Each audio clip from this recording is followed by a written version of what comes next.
Hello दोस्तों, स्वागत है आपका अपने यूट्यूब चैनल ग्रामीण विद्यार्थी पर।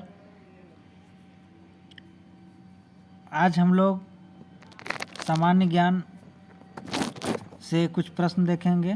उसके पहले हम लोग उसका कंसेप्चुअल क्लास टाइप का शॉर्ट फॉर्म में हम लोग देखेंगे। आज भारत का स्टार्टिंग से हम वीडियो बना दे रहे हैं ताकि आप लोगों को किसी भी परीक्षा में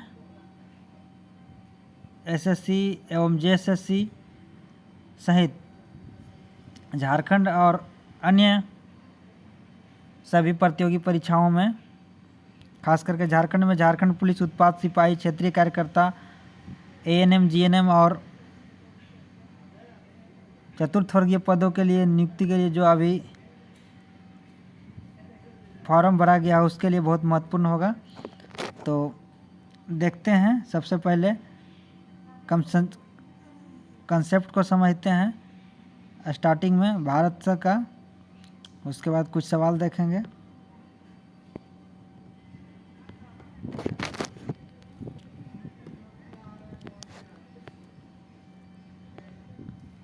भारत दक्षिण एशिया में स्थित भारतीय उपमहाद्वीप, पाकिस्तान, भारत, नेपाल, भूटान एवं बांग्लादेश का सबसे बड़ा देश है। सबसे बड़ा देश जो है कि एशिया उपमहाद्वीप में जो है कि पाकिस्तान, भारत, नेपाल, भूटान एवं बांग्लादेश है। उसमें भारत सबसे बड़ा देश है। इसका प्राचीन नाम आर्यावर्त एवं जम्बूद्वीप है। अधिकांश भारतीय काकेशियाई या काकेसाइड मानव प्रजाति समूह से संबंधित हैं। और सर्वप्रथम ईरानियों ने भारत को हिंदुस्तान कहा। जो हमारा देश भारत है, इसको सर्वप्रथम ईरानियों ने हिंदुस्तान कहा एवं यूनानियों ने इंडिया कहा। इसमें क्वेश्चन यहाँ से पूछा जाता है कि ईरानियों ने भारत को क्या कहा, यूनानियों ने भारत को क्या कहा एवं भारत का सबसे पुराना नाम क्या है। दक्षिण एशिया में आपका सबसे बड़ा देश कौन सा है, इस तरह से क्वेश्चन बनता है। देखते हैं आगे। यहाँ पर भारत का चौहद्दी के बारे में थोड़ा सा चर्चा किया गया है। भारत के उत्तर में नेपाल, भूटान एवं चीन है, जबकि दक्षिण में श्रीलंका एवं हिंद महासागर है। पूरब में बांग्लादेश, म्यांमार एवं पश्चिम बंगाल की खाड़ी तथा पश्चिम में पाकिस्तान एवं अरब सागर है। तो भारत के पूरब में बांग्लादेश, म्यांमार एवं बंगाल की खाड़ी और पश्चिम में पाकिस्तान और अरब सागर है। यहाँ पर एक पॉइंट दिया हुआ है इसका। भारत एक ऐसा देश है जिसके नाम पर किसी महासागर का नामकरण किया गया है। वो महासागर हिंद महासागर है। ये भी सवाल पूछ चुका है कई बार। अब देखते हैं आगे। हिंद महासागर का अन्य नाम, ये भी क्वेश्चन पूछा है। अन्य नाम रत्नाकर। हिंद महासागर का अन्य नाम रत्नाकर को शांत क्षेत्र, इसका अन्य नाम शांत क्षेत्र भी है एवं 7 समुद्रों का कुंज कहा जाता है। ये 7 समुद्रों का कुंज कम से कम 10 बार से कम नहीं एसएससी का एग्जाम में पूछा गया होगा। 1-2 बार तो मैं खुद एग्जाम दिया था तो उसमें ये पूछा गया था। हिंद महासागर का पश्चिमी भाग अरब सागर और पूर्वी भाग पश्चिम बंगाल की खाड़ी कहा जाता। तो ये जो आपका हिंद महासागर है वो एक ही महासागर को, पश्चिमी भाग को अरब सागर एवं पूर्वी भाग को बंगाल की खाड़ी। कई बार पूछा गया है कि हिंद महासागर जो है कि कौन कौन सागर से मिलकर बना हुआ है। तो अरब सागर और बंगाल की खाड़ी दोनों मिलकर के हिंद महासागर बनाते हैं। भारत में समुद्र तल से औसत ऊंचाइयां चेन्नई के समुद्र तट से, आप देखे होंगे बहुत सारे रेलवे स्टेशन में लिखा रहता है समुद्र तल से ऊंचाई, तो इसका जो है कि पैमाना आपका समुद्र तट का जो है वो चेन्नई से मापा जाता है। भारत में 9 तटीय राज्य हैं। भारत में 9 तटीय राज्य हैं। गुजरात, महाराष्ट्र, गोवा, कर्नाटक, केरल, तमिलनाडु, आंध्र प्रदेश, उड़ीसा और पश्चिम बंगाल। कहने का मतलब है कि ये सभी समुद्र तट से जुड़े हुए हैं। इनका जो तट जो है, इन राज्यों का समुद्र तट से जुड़ा हुआ है। भारत के 16 राज्य तथा 2 केंद्र शासित प्रदेश अंतर्राष्ट्रीय स्थलीय सीमा से लगी हैं, जिसमें सबसे लंबी सीमा पश्चिम बंगाल की है। अब थोड़ा सा हम आपको यहाँ मैप से क्लियर कर देते हैं। ये जो आपका 9 तटीय राज्य हैं, यहाँ से ये सभी जो समुद्र के किनारे हैं, तो यही सभी राज्य जो है जो आपका 9 राज्य हैं, तटीय राज्य हैं। और इधर बंगाल की खाड़ी हो गया, बंगाल की खाड़ी, और इधर आपका अरब सागर हो गया।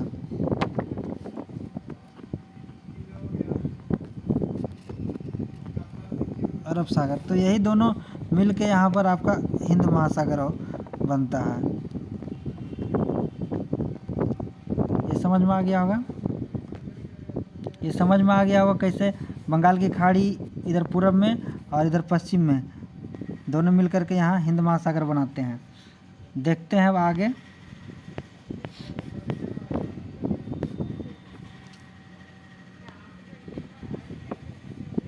स्थलीय सीमा में आपका पश्चिम बंगाल, मतलब कहने का मतलब है कि आपका स्थल मतलब भूमि तट जो अंतर्राष्ट्रीय सीमा है पश्चिम बंगाल का इधर बांग्लादेश वगैरह से जुड़ा हुआ है। आप देखेंगे मैप में तो पता चल जाएगा। आप सभी लोग थोड़ा थोड़ा मैप से देखने का आदत डालिए। जो भी तैयारी करते हैं मैप रखा कीजिए, उससे थोड़ा सा कौन राज्य कौन सा आपका समुद्री तट से जुड़ा हुआ है उसमें बहुत सारा चीज़ दिया हुआ रहता है, आप लोग बहुत सारा चीज़ समझ सकते हैं। अब यहाँ है अगला पॉइंट, केंद्र शासित प्रदेश पुदुचेरी, इसको पौंडीचेरी बोलते हैं, 3 राज्यों में फैला हुआ है, जिसका एक जिला यनम आंध्र प्रदेश और कराईकल एवं पांडिचेरी तमिलनाडु तथा माहे केरल में है। तो ये 4 जिलों को मिलकर के बना हुआ है। ऑप्शन कई बार दे देगा कि इनमें से कौन सा जिले जो है कि केंद्र शासित प्रदेश पांडिचेरी के हैं, उसमें कराईकल, पुदुचेरी, यनम और कोई अन्य जिला का नाम दे देगा। तो इससे भी सवाल पूछता है, ये भी वेरी इम्पोर्टेंट है। आगे देखते हैं। भारत में सर्वाधिक पूर्वी राज्य अरुणाचल प्रदेश है। ये हम पहले भी बता चुके हैं, ऑप्शनल क्वेश्चन भारत का जीके पढ़े थे तो। पश्चिमी राज्य गुजरात, उत्तरी राज्य हिमाचल प्रदेश एवं दक्षिणी राज्य तमिलनाडु है। तो इसको याद रखना है। कई बार सवाल पूछा जाता है कि भारत का सबसे पूर्वी राज्य कौन है, पश्चिमी राज्य कौन है, उत्तरी और दक्षिणी। तो इसको अलग अलग तरह से आप लोग क्वेश्चन पूछा जाएगा, याद रखना है। और देश के केंद्र शासित प्रदेशों में सर्वाधिक उत्तरी भाग में लद्दाख, सबसे उत्तर में लद्दाख जो है केंद्र शासित प्रदेश है, और दक्षिणी भाग में अंडमान निकोबार द्वीप समूह है। तो अंडमान निकोबार द्वीप समूह का राजधानी कई बार पूछ देता है, ये पोर्ट ब्लेयर है।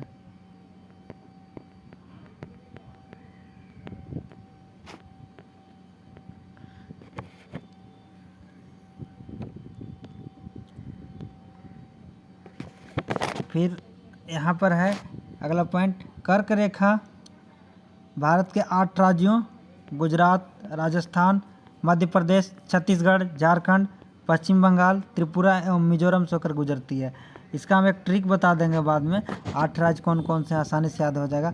और कर्क रेखा का सर्वाधिक भाग मध्य प्रदेश से तथा न्यूनतम भाग राजस्थान से होकर गुजरता है। ये भी याद रख लेना है। इसको पूछा जाता है कि कर्क रेखा किस राज्य में सर्वाधिक गुजरती है, या ज़्यादा कर्क रेखा जो है अपना हिस्सा किस राज्य में रखे हुए हैं, या उसका ज़्यादा भाग, सर्वाधिक भाग, कम भाग, दोनों में से कुछ भी पूछ सकता है। और भारत का सबसे दक्षिणम बिंदु इंदिरा पॉइंट है, जो अंडमान निकोबार द्वीप समूह के ग्रेट निकोबार में 6 डिग्री 4 सेंटीमीटर उत्तरी अक्षांश पर स्थित है। तो ये भी सवाल कई बार पूछा जा चुका है कि भारत का दक्षिणतम बिंदु तो इंदिरा पॉइंट। अब यहाँ कुछ शॉर्ट में है आपका दिया हुआ पॉइंट। भारत का स्थलीय सीमा 15,200 किलोमीटर, मुख्य भूमि के तट की लंबाई 6100, द्वीपों सहित तटीय लंबाई 7,516.6 किलोमीटर, समुद्र तट से लगे राज्यों की संख्या 9, सबसे लंबी तट रेखा वाला राज्य गुजरात, सबसे छोटी तट रेखा वाला राज्य गोवा, सबसे छोटी तट रेखा वाला केंद्र शासित राज्य अंडमान निकोबार द्वीप समूह। ये सभी पॉइंट है, इसमें सब कितना बार क्वेश्चन पूछा जा चुका है और पूछा जा सकता है। प्रायद्वीपीय भारत या भारत की दूसरी सर्वाधिक लंबी तट रेखा वाला राज्य आंध्र प्रदेश। ये क्वेश्चन भी कई बार पूछा जा चुका है। देखते हैं आगे। सर्वाधिक नगरीकृत राज्य महाराष्ट्र, न्यूनतम नगरीकृत राज्य हिमाचल प्रदेश। मतलब यहाँ पर शहरों की संख्या ज़्यादा है, यहाँ शहरों की संख्या कम है। सर्वाधिक वन आच्छादित राज्य मध्य प्रदेश, मतलब यहाँ वन ज़्यादा मात्रा में पाया जाता है। एवं सबसे न्यूनतम वन आच्छादित राज्य हरियाणा। सर्वाधिक वर्षा वाला हम पहले पढ़ चुके हैं, मानसीराम मेघालय, पिछला वीडियो में देख चुके हैं। और न्यूनतम वर्षा वाला लेह लद्दाख। सबसे ठंडा स्थान द्रास, ये भी लद्दाख में है। अब यहाँ से क्वेश्चन बना है, इसी के आधार पर कुछ क्वेश्चन देख लेते हैं और इससे जो है कि थोड़ा हम लोगों को आगे आसानी होगा किसी भी एग्ज़ाम के लिए। तो थोड़ा सा देख लेते हैं, कुछ क्वेश्चन भी बनाए हुए हैं। भारत का पुराना नाम क्या था? तो इसमें आपका 4 ऑप्शन है, हिंदुस्तान, इंडिया, आर्यावर्त, महाभारत। तो हिंदुस्तान, इंडिया और आर्यावर्त ये जो है आपका सब भारत का ही नाम था, लेकिन यहाँ क्वेश्चन पूछा है कि भारत का पुराना नाम क्या था। तो ये भारत का सबसे पुराना नाम आर्यावर्त था, अभी हम लोग देखे थे, पढ़े थे। अब यहाँ हिंदुस्तान और इंडिया है, तो हिंदुस्तान जो है कि ईरानियों के द्वारा और इंडिया यूनानियों के द्वारा। ऐसे ही हम लोग याद करते रहेंगे एक दूसरे से कनेक्ट करके यहाँ पर, तो सभी क्वेश्चन याद हो जाएगा। आर्यावर्त सबसे पुराना नाम और जम्बूद्वीप। महाभारत जो है इसके बारे में सब कोई जानते होंगे कि महाभारत एक पुस्तक भी है, और महाभारत जो है कि कौरवों और पांडवों के बीच युद्ध हुआ था। देखते हैं अगला क्वेश्चन। अगला क्वेश्चन है, ईरानियों ने भारत को किस नाम से पुकारा था? तो ईरानियों ने भारत को हिंदुस्तान नाम से पुकारा था, यूनानियों ने इंडिया नाम से पुकारा था, यूनानी, ईरानी, बार बार हम इसलिए पढ़ते हैं ताकि आप अगर वीडियो देखेंगे तो याद हो जाएगा। आर्यावर्त और जम्बूद्वीप ये भारत का पुराना नाम। महाभारत के बारे में बताया है कि पांडवों एवं कौरवों के बीच युद्ध हुआ था। ऐसे महाभारत अभी किताब भी उपलब्ध है और महाभारत का सीरियल भी चलता है चलचित्र के माध्यम से, वो भी हम लोग जानते हैं। अगला क्वेश्चन है, यूनानियों ने भारत को किस नाम से पुकारा था? तो यूनानियों ने भारत को इंडिया नाम से पुकारा था और ईरानियों ने हिंदुस्तान। आर्यावर्त और जम्बूद्वीप प्राचीन नाम है भारत का, पुराना नाम। अगला क्वेश्चन देखते हैं। अगला क्वेश्चन है, निम्न में से कौन सा देश कौन सा भारत देश का नाम नहीं है? तो हिंदुस्तान है भारत का नाम, आर्यावर्त है और जम्बूद्वीप। महाभारत ये जो है कि काव्य है, और कहा जाता है कि पांडवों और कौरवों के बीच एक युद्ध हुआ था जिसे महाभारत कहा जाता है। देखते हैं अगला क्वेश्चन। अगला क्वेश्चन है भारत की स्थल सीमा की कुल कितनी लंबाई है?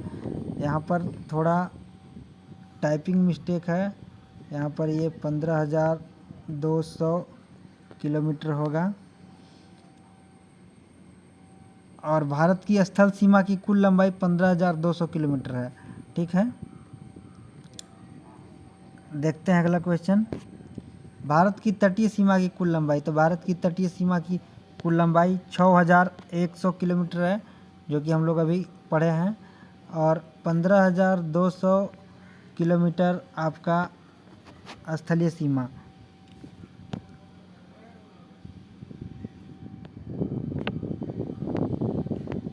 देखते हैं अगला क्वेश्चन है भारत के उत्तर दिशा में कौन सा देश नहीं है?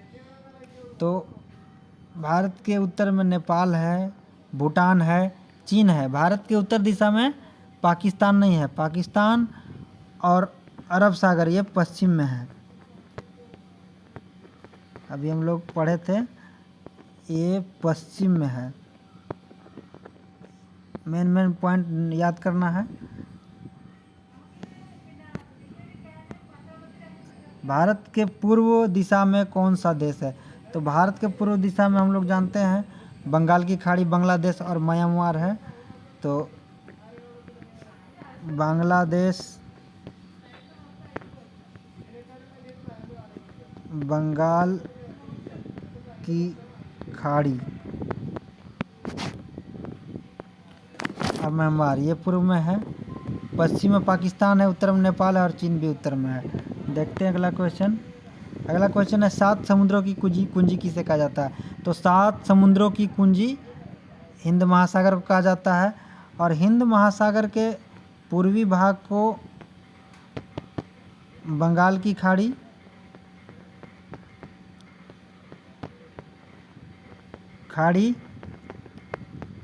और पश्चिम भाग को अरब सागर।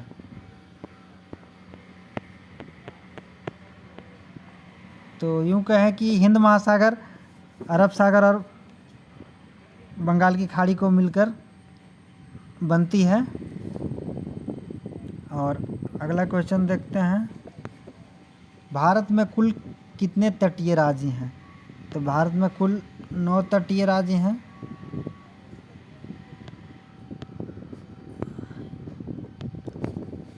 इनमें से कौन सा तटीय राज्य नहीं है? तो 9 तटीय राज्यों में आपका तेलंगाना नहीं है, गोवा है, आंध्र प्रदेश है, तमिलनाडु है, उड़ीसा है, पश्चिम बंगाल है,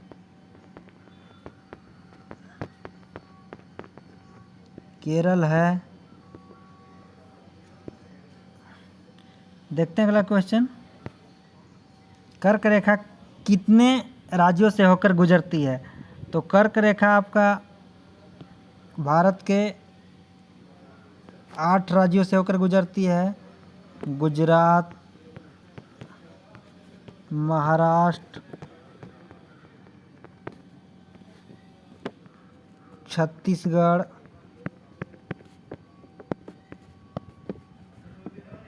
राजस्थान,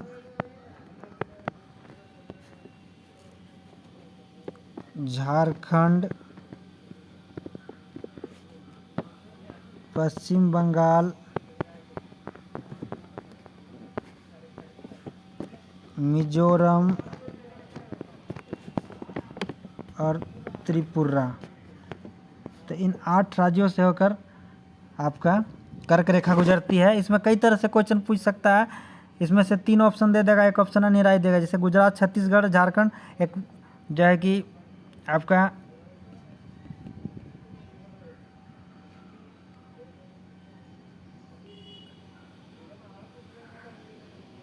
सॉरी यहाँ पे महाराष्ट्र नहीं होगा, मध्य प्रदेश होगा।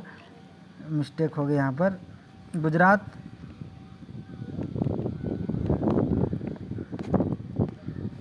ये मिस्टेक हो गया था, मध्य प्रदेश होगा। तो गुजरात, मध्य प्रदेश, छत्तीसगढ़, राजस्थान, झारखंड, पश्चिम बंगाल, मिजोरम और त्रिपुरा। इसमें कई बार क्वेश्चन पूछ देता है कि आपका जो है कि सबसे ज़्यादा किस राज्य में है कर्क रेखा, तो आपका सबसे ज़्यादा मध्य प्रदेश में, सबसे कम राजस्थान में है। इसमें से 4 ऑप्शन दे देगा आपका, इसमें पूछ देगा इनमें से कौन सा राज्य में से होकर कर्क रेखा नहीं गुजरता है, दे देगा गुजरात, छत्तीसगढ़, झारखंड और बिहार।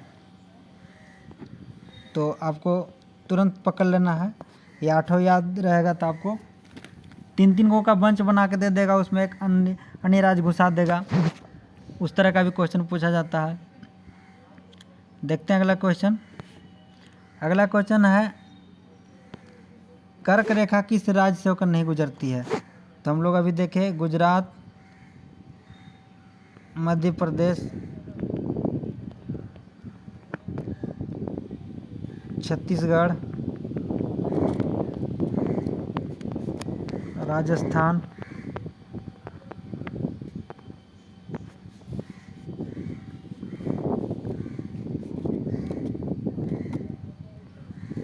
इसमें मेघालय नहीं होगा। गुजरात, मध्य प्रदेश, छत्तीसगढ़, राजस्थान, मिजोरम, पश्चिम बंगाल और त्रिपुरा। तो इसमें मेघालय है, इसका उत्तर होगा मेघालय में है। मेघालय में हम लोग अभी पढ़े थोड़ा देर पहले, यहाँ पर सर्वाधिक वर्षा मासिन राम में होता है। और इसी तरह से और भी कुछ क्वेश्चन आपको अलग से हम बता दे रहे हैं, जैसे कि सबसे ज़्यादा तट में आपका सबसे ज़्यादा 1 नंबर पे गुजरात है, 2 नंबर पे आंध्र प्रदेश,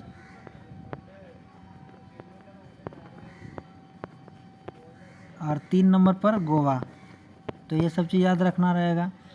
उसके बाद आपका वन क्षेत्र में है, वन क्षेत्र में 1 नंबर पर आपका मध्य प्रदेश फर्स्ट में, और लास्ट में ये 2 चीज़ याद रखना है। लास्ट में सबसे कम में आपका हरियाणा,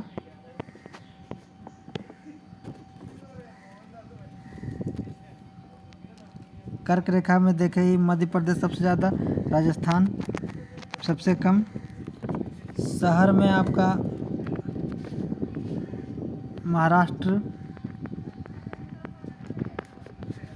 सबसे ज़्यादा में फर्स्ट में, और लास्ट में आपका सबसे कम में आपका हिमाचल प्रदेश। तो इस तरह से हम लोग शुरू से पढ़ रहे हैं, भारत को पढ़ते जाएंगे। फिर अगला बार हम ऐसे अगला वीडियो में और भी कुछ अच्छा क्वेश्चन सेट करके आपको लाते हैं कंसेप्ट के साथ, ताकि आपको याद हो जाए। आप लोगों को वीडियो अच्छा लगे तो ग्रामीण विद्यार्थी चैनल को सब्सक्राइब कीजिए, अपने मित्रों दोस्तों को शेयर कीजिए। मिलते हैं अगले वीडियो में, तब तक के लिए जोहार।